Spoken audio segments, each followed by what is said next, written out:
What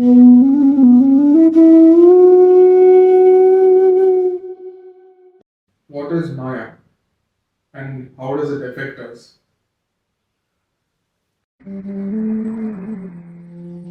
You are watching Reflections on Reality. Discover the newest books from our collection: The Heart of Everything, a spiritual memoir, and Abhinava Vijayam, a dharmic magnum opus, both written by a gifted author, Kanchi.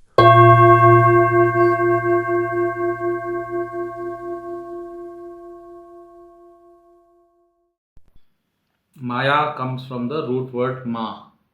So ma means to measure. In Sanskrit, ma is to measure. So anything that can be measured is Maya. Right? So what can be measured? Time can be measured, Shana, and space can be measured, right?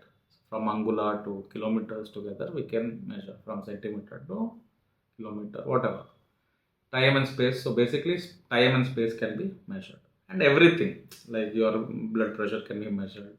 Whatever is in the world today, whatever is visible to the eyes, whatever we can touch, whatever we can hold in our hands, or objects of the senses. Any object of the senses, the five senses: seeing, hearing, touching, smelling, and tasting. So these are the five senses. So anything you can taste, you can measure it. It's too salty, it's too spicy, it's too, it's sweet, right? Things like that, astringent, whatever the five tastes are there. Similarly, when you see, you can say, okay, this is a pleasant sight, this is an unpleasant sight. And smelling, this is a good odor, this is a bad smell, right? This is like perfume, something like that. So you can measure that to an extent in a qualitative term and quantitative term. Like this is too much. The smell I'm getting is too much. It's overwhelming, right? You can quantify it also. Similarly, touch. This is soft, this is smooth, this is hard, this is whatever. So these are the kind of things, right? So this is called Maya. Anything that can be measured, anything that can be seen with your eyes, anything that has form can be measured. So then something like air can it be measured? Yeah, we know that air can be measured. We can see when in a tire, when the air is in the tire, in a car tire, we can measure the air pressure. Not only that, we can see how much air is in our lungs, right? In a comparative way, you can look at it in a relative sense. You can see also how much oxygen is in the air, how much hydrogen, nitrogen, whatever these things are in the atmosphere. So all these things can be measured. So anything that can be measured, so in the realm of existence, everything that can be measured is Maya, Ma, and that is the root of Maya. This is in a very basic worldly way I can explain. So this question was asked by Narada. Narada is Deva Rishi, right? Narada is the Rishi of the Devatas, of the gods. So he asked this question to Mahavishnu. And we all know that Devarishi Narad Muni is a great devotee of Mahavishnu. 24 hours, all the time, he will be chanting Narayana, Narayana. So, and he's such a great devotee and a very evolved soul. So, back in the day when they were traveling, Narada and Vishnu were going, this is written in the Devi Bhagavatam. So there is a Devi Bhagavata Purana. So Narada asks Mahavishnu, he says, Maya iti kim? That is, what is Maya? Right? Maya iti kim? What is Maya? So Mahavishnu says, okay, there's a very beautiful lake, and he says, why don't you take a dip in the water? So they had gone, he had gone to do his morning ablutions, right? So Narada Muni got into the water and did his ablutions. Before doing his ablutions, he looks at Mahavishnu and says, Mahavishnu, Maya iti kim? What is Maya? Says, okay, you take your dip will see. So Narada enters the water once, enters the water twice, dips twice, and enters thrice. And when he comes out, he sees a very handsome king, very handsome prince he sees. And suddenly, in Narada's mind, there is some attraction towards this prince, and he can't understand because Narada is a celibate, right? But when he looks at himself, then he has become a woman. So his body has changed into a woman, and he feels an attraction towards the opposite sex, towards this prince whose name is Taladvaja. So he looks at Taladvaja and he is mesmerized by it, and suddenly he falls in love with this Taladvaja just by the mere sight of that prince. So, and then he tries to pursue the prince, and prince also sees Narada, and there is some mutual attraction. Narada now is a woman, right? So there is some natural attraction, and Narada we know is a great tapasvi, austere, and all that. So shining like with lot of ojas. Looking at this damsel, Taladvaja falls in love, and they end up. They go to the king and they say, "I want to." He tells his father that I want to marry this woman, and finally he marries the woman Narada, and then the king dies. This guy becomes the king, and they beget two children. They beget a few children. I'm not sure of the numbers. I think two, if I'm not mistaken. They beget some children, and then she takes care of them like a loving mother takes care. All this goes through. I mean, she goes through all the things of the life. When all this happens, many years later, many decades later, suddenly the kingdom is attacked by a enemy kingdom. By enemy he attacks the kingdom, and he ends up, fighting against Taladvaja and killing him. So seeing this Narada, this woman, runs away from the kingdom because she doesn't want to be killed or whatever, hurt by that opposing king. She runs away to that same lake. Right? This is, I'm talking 50 years, after having children. She sees so much suffering. So in that moment, she sees she's lost her family, she's lost her husband and her children in that battle and all that. Very devastated. She jumps into that lake, saying, I don't want to live. This samsara is miserable. I cannot live it. I cannot take this, handle this. And she jumps into the lake. And that after jumping into the lake, suddenly she comes out of the lake. That person comes out of the lake with Mahavishnu standing there, and he says, "This is Maya, Iti Maya," and he starts laughing. So all this happened in a kshana. Basically, how much time is needed for the third dip? One kshana means one moment. Just to take a dip, few seconds, maybe 1 or 2 seconds. But Narada has lived a whole lifetime, 60 years, which seemed very real to him, right? Very, very real to him. He has forgotten his real state of being Narada. He's a celibate Deva Rishi. He's a Rishi of the Devatas. He's forgotten his real state. He has fallen in love with a king, Taladvaja, had children, and then after begetting children, being in the kingdom, many years later, gets commits suicide, jumps into that same lake to commit suicide. All this in a moment. Right? So this Mahavishnu says this is Maya. How did all this happen in one kshana? Is it possible to live 60 years in one kshana? Right? This is Maya. So the idea is, it is possible. We are also going through this. Right? Every night when we go to sleep, what happens? We are in our bedrooms and then we switch off the light. We pull the blanket and then we go to sleep. In the dark, we are in our bedroom, but we are in a world, different world. And we have created a whole world for ourselves. Taladvajas are there, enemies are there, kingdom is there, all these kind of things. All that in a matter of few hours. Right? We can live a whole lifetime in a few hours. Right? In that small dream. And when we are in the dream, we never think, no, this is a dream, this is to be ignored. We never think this is to be ignored, this is nothing. Right? We think this is real and we are going through, some monster is attacking us and we are running away from this. Every aspect of the dream is real. Right? Everything that happens. The world we have created seems real. The enemies or the people who are attacking us or the people who are loving us seem real.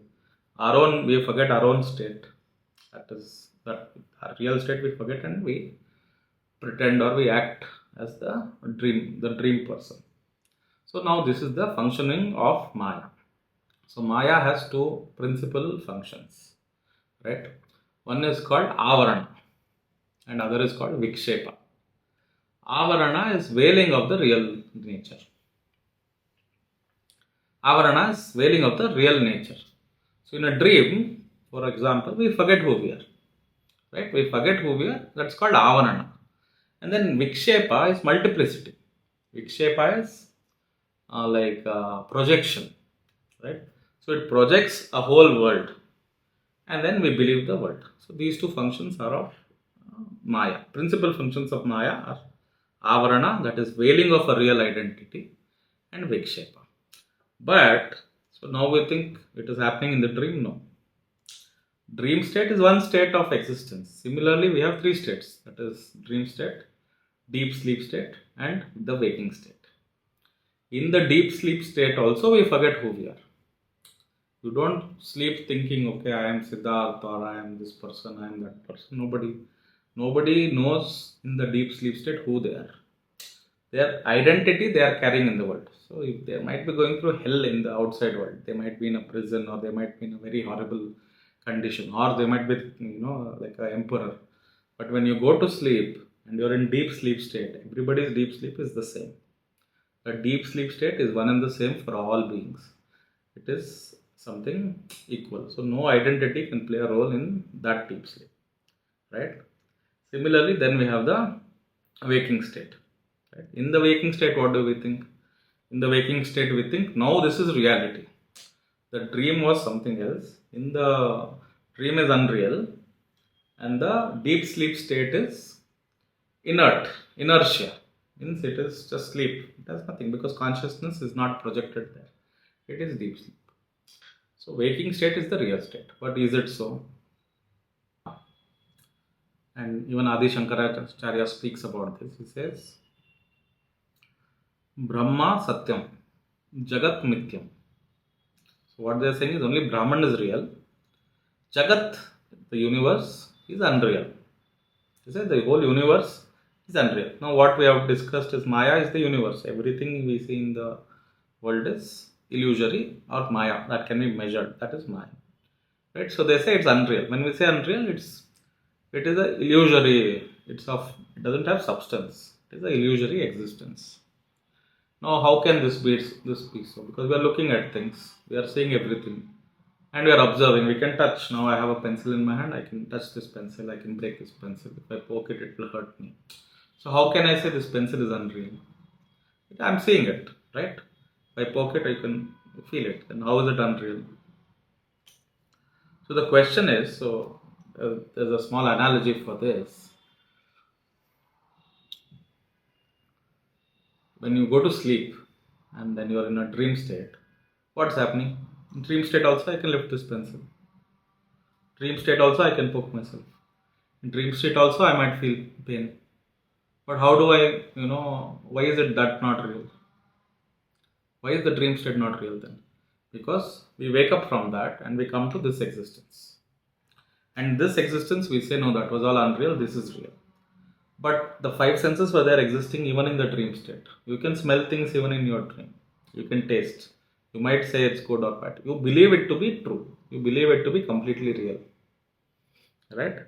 So whatever tools we have utilized in the dream state, same tools we are utilizing today in this state. Right? In this waking state also it is the same tools.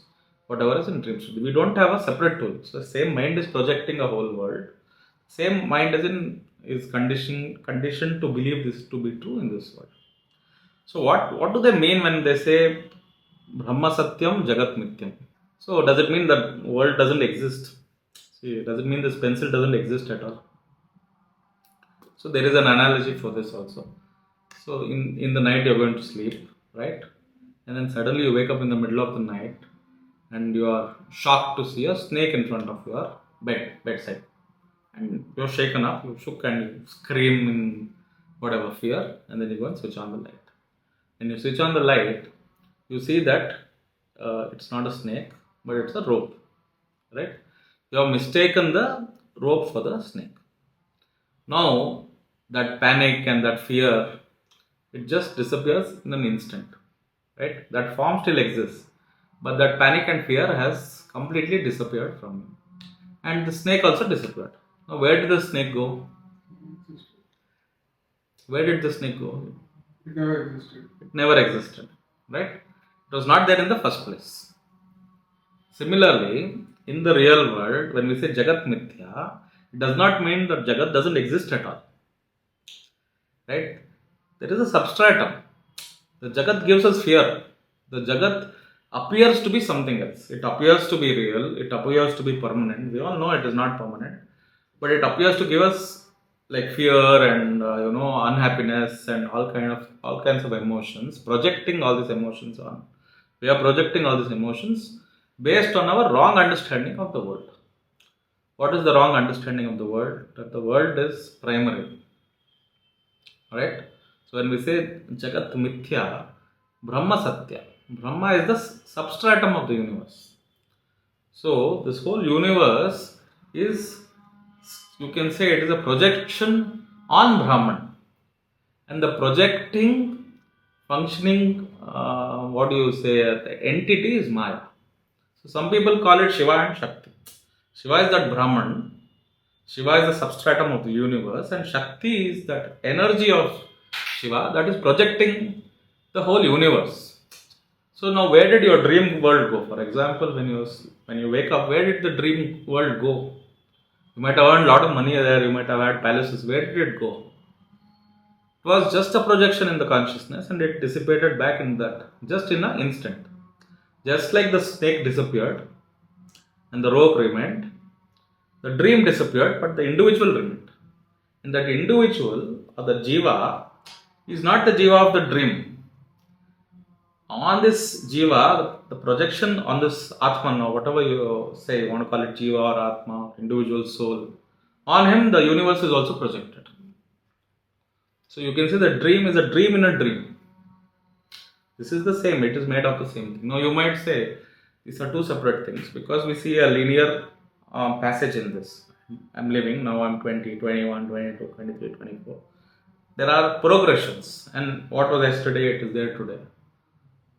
How do you know? Continuity. There's a continuity, but in dream it's not so. But while in the dream, you don't question that continuity. You accept it as continuous, right? Here you are not accepting. Here you are accepting, saying this is just like in the dream. But now you are not accepting the dream state, saying no, it was not continuous, it was random. Because from this relative existence, you can accept that as unreal. Till you wake up from this existence, because again I will tell you, these are the same tools. There are no separate things. Same five senses. Right? In a subtle form, they are expressing themselves there. In the same form, they are expressing here also.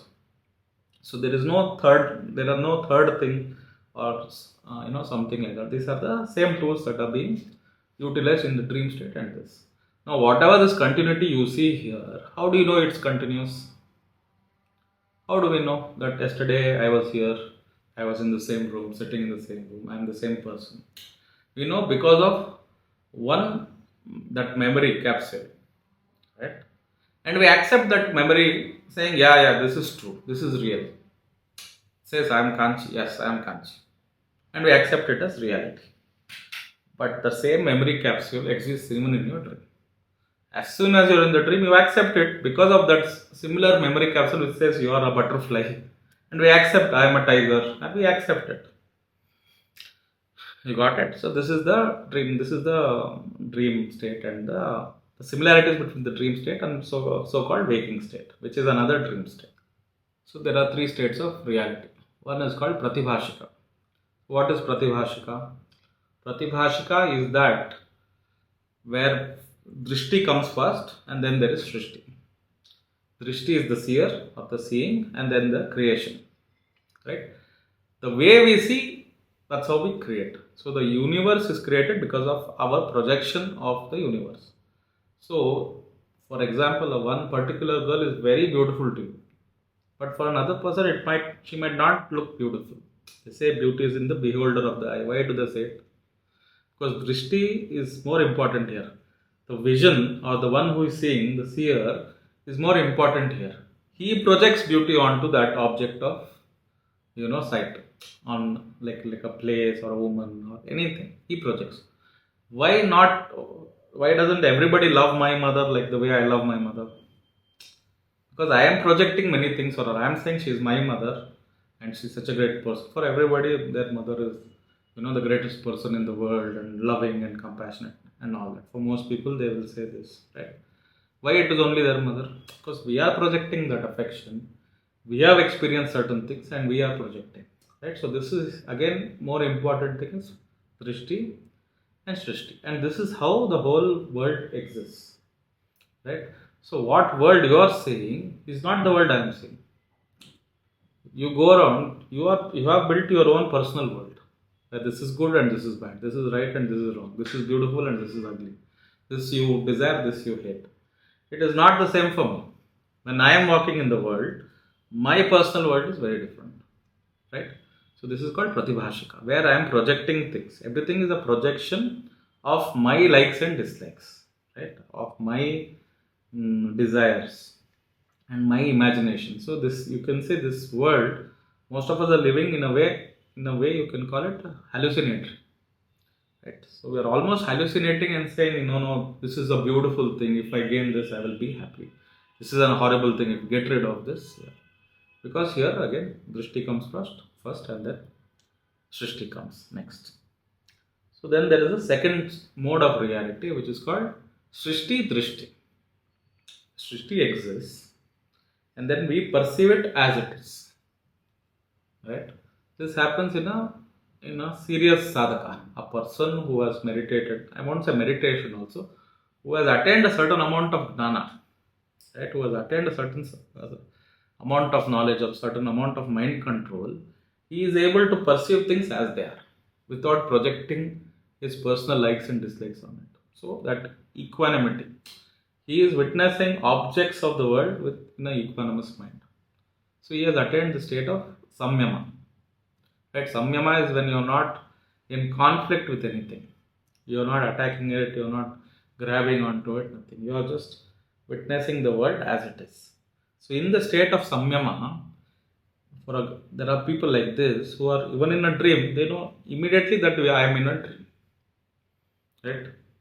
In the dream, they know that this is a dream, this is not real. And it's almost like a simulation, like a video game for them. They can even play around. So that person, he is freed even in the waking state. Because he does not take the world to be real. He sees the world as it is. Because he has attained samyama, he has attained equanimity, equipoise. So he is not swayed by the world. So something good happened, he has to be happy. Something bad happened, he has to cry. Right? He doesn't have these things where, okay, I have to continuously be reacting to things, continuously responding to the whatever is happening in the world. He is free of this idea of reaction, and he is not a reactive person. He acts out of free will, so to say. Right? He acts freely. So he is a free man, a person to an extent. Again, this is a second mode of existence, second mode of reality. So the first level of reality is pratibhashika, which is drishti and srishti, where you are seeing the world the way you want to see the world. The second level of reality is called vyavaharika, where you are seeing it as it is, right? You are seeing the world as it is with samyama. So you have not gone into the depths or anything. You are equanimous. With equipoise, you are perceiving the world, right? This is the second state. The third state is called, the highest one is called paramarthika. So paramarthika, the parama state is where only Brahman exists. You don't see the world at all. The universe does not exist. Only the Brahman exists. So whatever you see only Brahman. So they say, even Ramana Maharshi says in one of his discourses, he has spoken about this. He says, when you see the Brahman, you don't see the world. When you see the world, you don't see Brahman. Why is that so? Why can't we see both? Why can't we see the world and Brahman? Right? It's like in a room, there is either darkness or there is light. Can you be in a room where there is darkness and light? So Brahman is light and darkness is Maya. Where there is no light, there is Maya. And where there is Maya, there is suffering. Right? So this is the three modes of reality. Maya, they say, is beginningless. It is anadi and anirvachaniya. Means indescribable. You cannot describe Maya. You cannot say where did it start from. Did it come from Brahman? Because if Brahman is perfect, Brahman is perfection itself. How can Maya arise from Brahman? There is something perfect. How can there be a flaw called Maya? Right? That's why Advaitins don't even accept Maya as real. They don't even accept Maya as real. This is illusory. But other philosophers have come who say Maya is like smoke with the fire or heat of the fire. Say it's like rays of the sun. The sun is Brahman, rays of the sun is Maya. And there is another sect who talk about Maya and Brahman as ocean and the waves. Right? So the waves are part of the ocean. Water is part of the ocean. And the ocean is made of water. So they say it is inseparable from Brahman. So all these different sects are talking about Maya in a different way. But everybody accepts that it is a project. It is something that projects. Like a projector. You project some images on this big screen and people sit and watch and we cry. We say, oh my god, look at this. The hero got killed or the heroine got killed. The villain needs to be punished. And we see music and we start dancing. We see, all this excitement happens when the projection happens. But none of it is real. There is only that silver screen. There is only a screen. The screen is Brahman. Right? The projection is Vikshepa. And Brahman is hidden. We don't see the Brahman. We don't see the silver. As long as the movie is going on, we don't see the silver screen. We don't see it. We see only the. This is what is called Avarana. Means veiling. It is veiled. You cannot see the screen. You are seeing this. Now, some people will ask, what is the point of seeing? Movie is interesting. Brahman is not interesting. It's like the same question you can ask, what is the point of waking up from a dream? A dream was very nice. You are living, you can be anywhere, you are doing many things. What is the point of waking up from a dream? Right? It's the same thing. Why do you want to wake up to reality? Why do you want to see what is real? Why do you want to see what is truth? Because truth is happiness, truth is bliss, truth is peace. It is your own state. And only this we are seeking. Why are we seeking happiness? Why are we seeking bliss, peace? Because it is our real state. Why do we want to come back home and go to sleep in our bed, not anywhere else? Because it's our home. Similarly, happiness is our home. It is our true state. Only for this reason we seek it. We don't seek happiness. Why? We are not seeking other things. Everything we are seeking in the world is only for the sake of happiness or peace. We are only seeking it because it is our true state. Because we feel we have lost it. Only when you feel happy, you are satisfied. You feel content for a brief moment. Because the object is giving you happiness. And that object again disappears. It is unreal. The world, that way, some people talk about desires. We should go behind desires. It has a role to play in our life. Going behind desire is Maya. You are strengthening Maya by going behind desires and manifesting your desires. So the sages say, the rishis say, manifesting desires or going behind desire or fulfilling your desire is like a bottomless pit. So you keep digging the pit and you keep entering it. When do you come out? Never. There is no way out.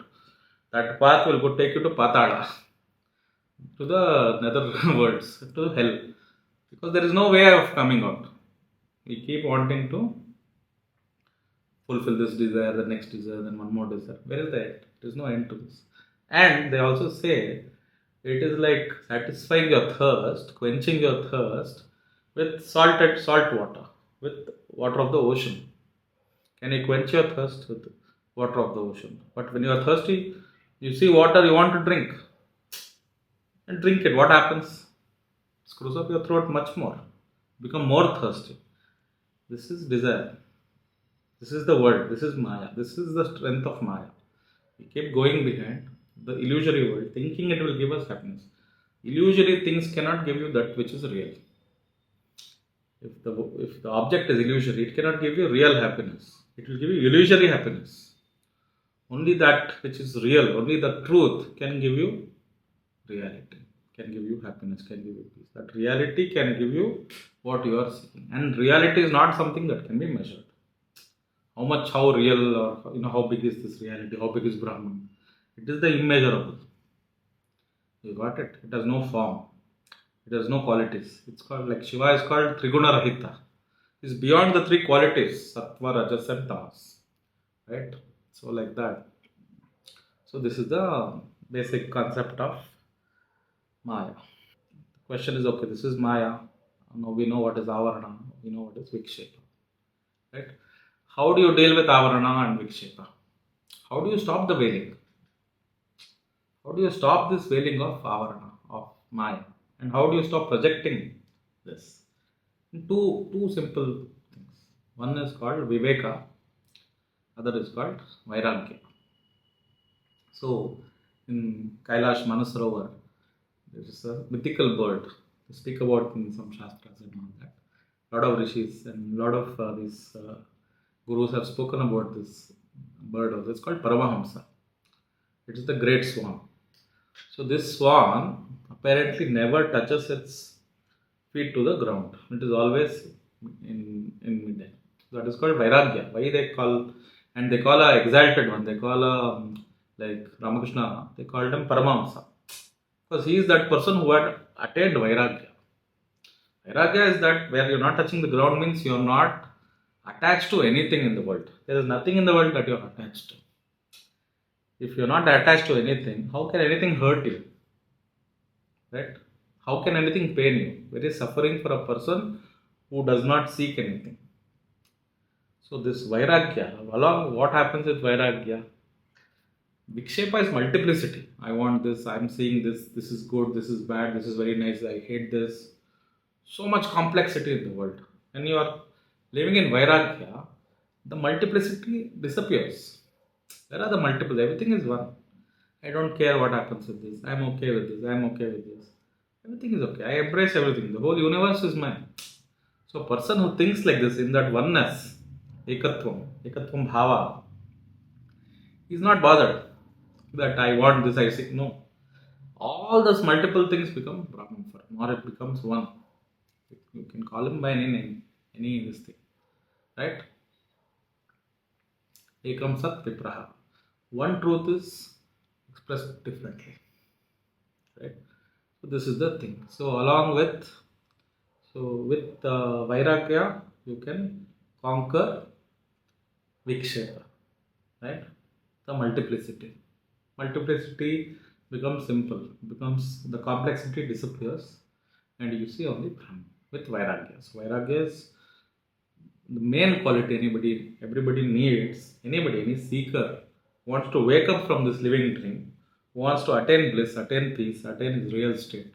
See the reality as it is. He has to practice Vairagya. Vairagya is just not a quality. It's surrender to the divine, surrender to God, surrender to your guru, surrender to existence, surrender to destiny, whatever it is. But surrendering this ego tussle, saying I want this, I don't want, giving up desires is called Vairagya. And the other one is now Viveka. So this same bird, Paramamsa bird, they say it can separate milk from water.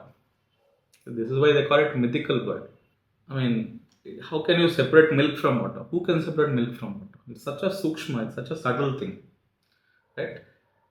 To be on the path of realization, to be on the path of self-realization, there are many things that appear in your path which seem to be very real. This is the real path. This is the path of self-realization. This guru is very good, or this teaching is very good. These kind of things happen. So, how do you deal with avarana? Avarana, that is veiling your real nature. Right? How do you unveil your real nature? See, we all know it. Now I'm repeating from so many videos I'm talking. Everybody is saying, I am the self, I am the self. You are not the body, you are not the mind, you are the Atman, you are the Brahman, you are the Brahman. Repeatedly we are saying, you are Brahman, you are Brahman, I am Brahman. World is unreal. Why you are not able to realize this? Why are you not able to understand? Why are you not able to experience this reality? Why are you not able to see yourself as Brahman? Right? Is there some process needed for this? So they say this, that's what I was talking about, this bird, this Paramahamsa bird, which can separate milk from water. Similarly, there are many subtle things in our own nature which we consider to be real. Right? So the dhyana that is needed is constant dhyana on this principle. We have to know that I am not this body. Right? So just by repeating I am not this body, I am not this body, I am Brahman, it's not. When we look at ourselves, when we look at our antakarana, when we look at our mind, we have to see that this I is becoming something else constantly. I am this, I am that, I am this, I am that. Constantly it is projecting and jumping and holding. And this vikshepa or this jumping, this projection is what is veiling it is veiling your reality. Because you are projecting, it is veiling the reality. So for that we need viveka. Viveka is discrimination. To separate milk from water, separate truth from untruth. What is not real? So what is the reality? Reality is not that which comes and goes. That which is temporary appears now and disappears. It arises and it falls. Everything in the world arises and falls. There is nothing in the world which is shashvata, which is permanent. It can be measured. Everything comes, everything goes. Everything comes, everything goes. So anything that is coming in the future and will disappear. So if you are going to experience Brahman in the future, how is that real?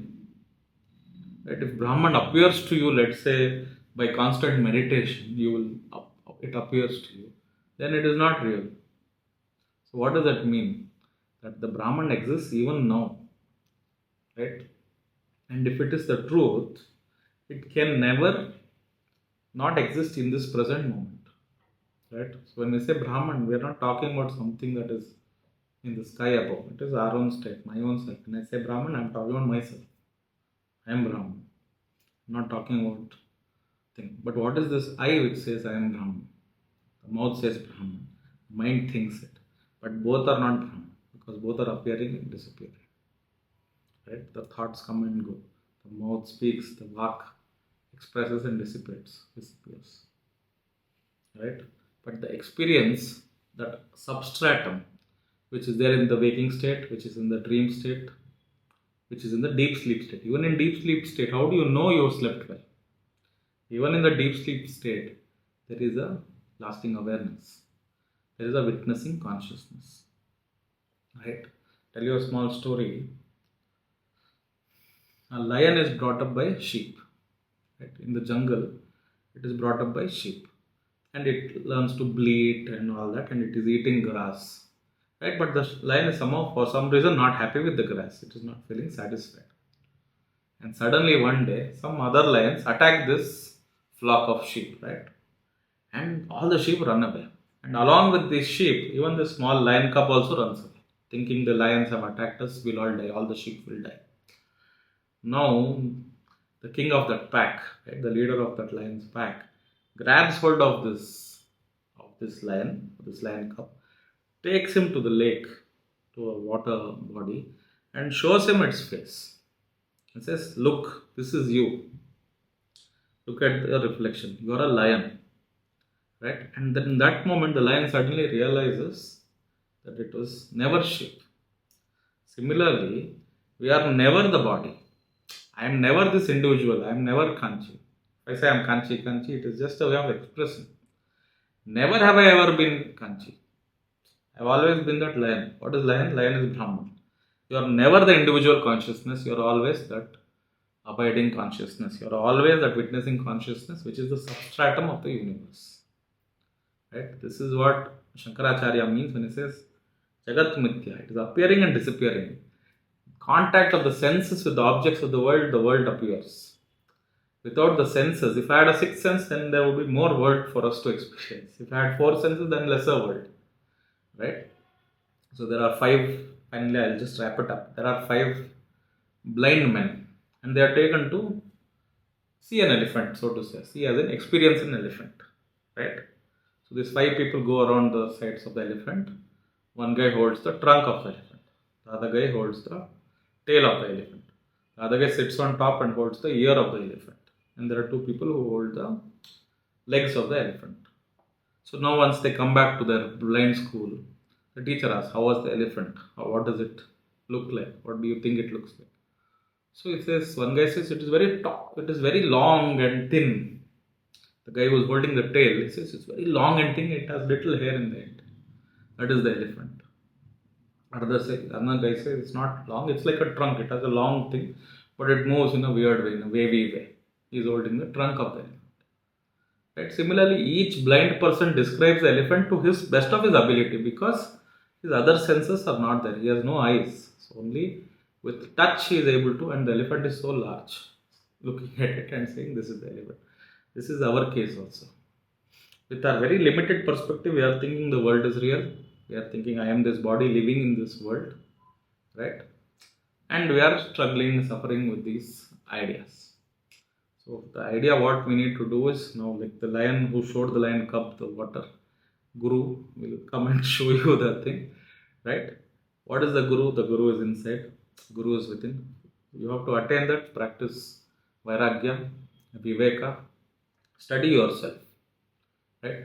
Understand. See what, when you sit for meditation, see whatever is appearing, what is real in this appearance? Is anything real? Is this sensation real? Is this coming? This thought is real.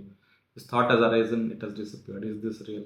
So when you sit for meditation, look at your own antakarana. Whatever appears in your consciousness, whatever is content of consciousness, see, is this real? Whatever is arising now, is this real? It is arising and it is falling. So is there something behind this, beyond this? And in this way, keep going within. Say, who is seeing this? Who is seeing this? Then you will find, you will reach that stage where you will see that which is real, which is not coming and going, which is our own true state, which is the reality, which is Brahman, which is Satya. Right? Brahman is just a word to express that, but it is the self. It is your own self. So when you know the self, when you see the Brahman, the world does not exist. Just like when you see the rope, the snake does not exist. You see it as it is. Right? You enter the state of Turiya Tirtha, which is the substratum of the universe. You experience the world as it is. And this is the, what do you say, essence of love. It is the essence of bliss. It is the essence of peace. Without this, whatever you experience is not even a drop of the reality, not even a drop of peace, right? So just like darkness and light cannot exist in the same room, similarly Maya and Brahman cannot exist in the same place. If you are experiencing yourself as Brahman, if you see your own self, then Maya has no sway over you. You awaken from this living dream and you see yourself as you are. And what is the benefit of waking up from a dream? Reality, freedom, joy, happiness, bliss, peace. Because you know who you are. Right? You have reached home. If you like this video, hit the like button and subscribe. And thanks for watching. We'd love to hear your thoughts in the comments below.